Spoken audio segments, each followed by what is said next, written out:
लोकसभा चुनाव को लेकर पोस्टर वार भी शुरू हो गया है। एमआईएम ने एक पोस्टर जारी कर बताया है कि बीजेपी का बी टीम असल में कौन है। एमआईएम ने लोगों के सामने 17 पॉइंट रखे हैं जिसमें कहा है कि आप फैसला कीजिए कि बीजेपी का बी टीम कौन है। खास तौर से उस पोस्टर में नीतीश कुमार को ही निशाना बनाया गया है। इंडिया गठबंधन में शामिल जो दूसरी पार्टियां हैं आरजेडी और कांग्रेस का उस पोस्टर में कोई जिक्र नहीं है। उर्दू में जारी किए गए इस पोस्टर में क्या है इसको जरा गौर से देखिए। इस पोस्टर में मुख्यमंत्री नीतीश कुमार और प्रधानमंत्री नरेंद्र मोदी की तस्वीर भी लगाई गई है। एमआईएम ने ये बताने की कोशिश की है कि नीतीश कुमार और पीएम मोदी की कुर्बत और मोहब्बत किस कदर है। इस तस्वीर के माध्यम से आम लोगों को ये बताने की कोशिश की गई है। पोस्टर उर्दू में है तो जाहिर है उर्दू आबादी तक ये पैगाम पहुंचाना कहीं न कहीं एमआईएम का मकसद है। ये देखा गया है कि इंडिया गठबंधन में जो शामिल पार्टियां हैं वो अक्सर एमआईएम को बीजेपी की बी टीम बताती रही हैं। हालांकि एमआईएम ने इसका हमेशा डिफेंस किया है।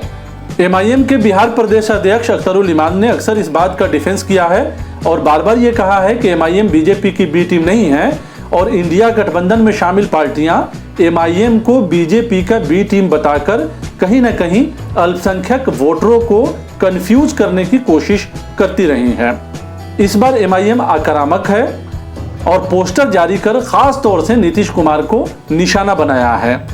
एमआईएम के पोस्टर में 17 पॉइंट दिए गए हैं जिसमें 14 पॉइंट में नीतीश कुमार को खास तौर से तनकीद का, आलोचना का निशाना बनाया गया है और 3 पॉइंट उर्दू से जुड़े हैं जिसमें एमआईएम ने सरकार को कटघरे में खड़ा किया है। इस पोस्टर पे गौर करें आपकी स्क्रीन पर।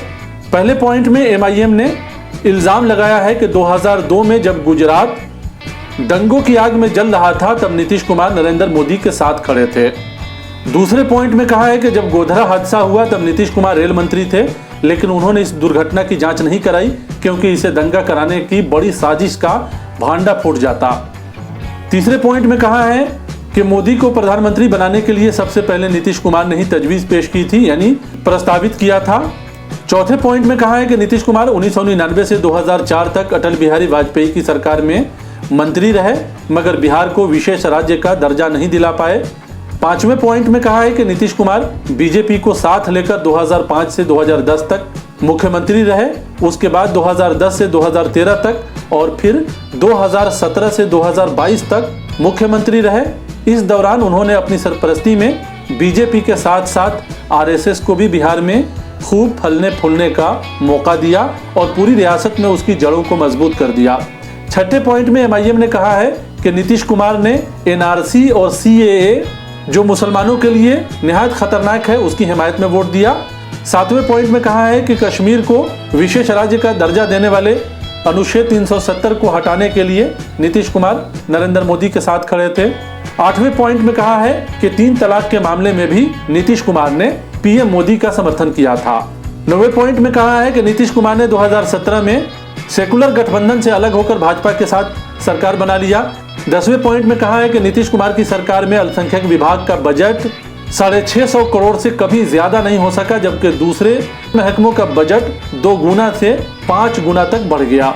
12वें पॉइंट में कहा है कि यूपी के मुख्यमंत्री के ओहदे की हलफ बर्दारी तकरीब में नीतीश कुमार योगी आदित्यनाथ के साथ स्टेज पर थे जो आज मुसलमानों पर बुलडोजर चला रहे हैं। 13वें पॉइंट में कहा है कि नालंदा जिले में ऐतिहासिक मदरसा अजीजिया को फिरका परस्त दंगाइयों ने जलाकर खाक कर दिया लेकिन अपना इंतखाबी हल्का होने के बावजूद मुआवजा देने की बात तो बहुत दूर, आज तक नीतीश कुमार उसे देखने भी नहीं गए। 14वें पॉइंट में कहा है कि बिहार में मुसलमानों पर मॉब लिंचिंग के वाकयात हुए लेकिन उन बदतरीन हादसात पर नीतीश कुमार ने न तो जबान खोली और न ही कोई सरकारी मुआवजा दिया। 15, 16 और 17 पॉइंट में उर्दू की बात की गई है। 15 पॉइंट में कहा गया है कि उर्दू टीईटी उम्मीदवारों को सरकार ने इंसाफ नहीं दिया। 8 सालों से उर्दू टीईटी के उम्मीदवार दर दर भटकने पर मजबूर हैं लेकिन सरकार ने टीईटी उम्मीदवारों का रिजल्ट जारी नहीं किया। इसी तरह 16वें पॉइंट में कहा है कि 2018 से उर्दू अकेडमी और उर्दू परामर्शदाता समिति का गठन नहीं किया गया है जिससे उर्दू का विकास नहीं हो रहा है।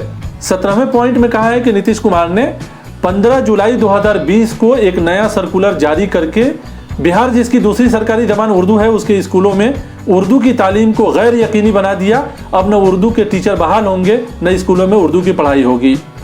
और सवाल पूछा है कि बीजेपी की बी टीम कौन है और मुसलमानों के लिए बीजेपी की पॉलिसी पर कौन काम कर रहा है। इस पोस्टर से साफ तौर से इस बात का अंदाज़ा लगाया जा सकता है कि एमआईएम हर कीमत पर अल्पसंख्यक वोटरों को एकजुट करने की मुहिम में जुटी है।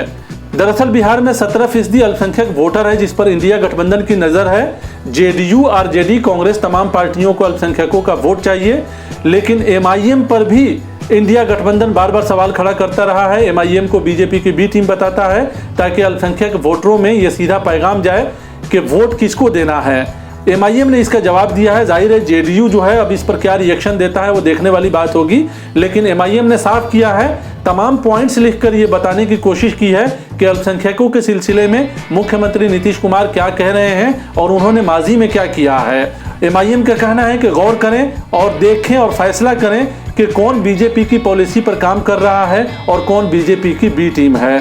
देखा जाए तो एमआईएम ने मुख्यमंत्री नीतीश कुमार और जेडीयू को आक्रामक तरीके से कटघरे में खड़ा किया है, लेकिन इस पोस्टर में आरजेडी और कांग्रेस पार्टी का नाम नहीं है। अब जेडीयू इसका किस तरह से जवाब देती है ये देखने वाली बात होगी, लेकिन कहीं ना कहीं एमआईएम ने अपने वोटरों को ये पैगाम देने की कोशिश की है कि कंफ्यूज होने की ज़रूरत नहीं है।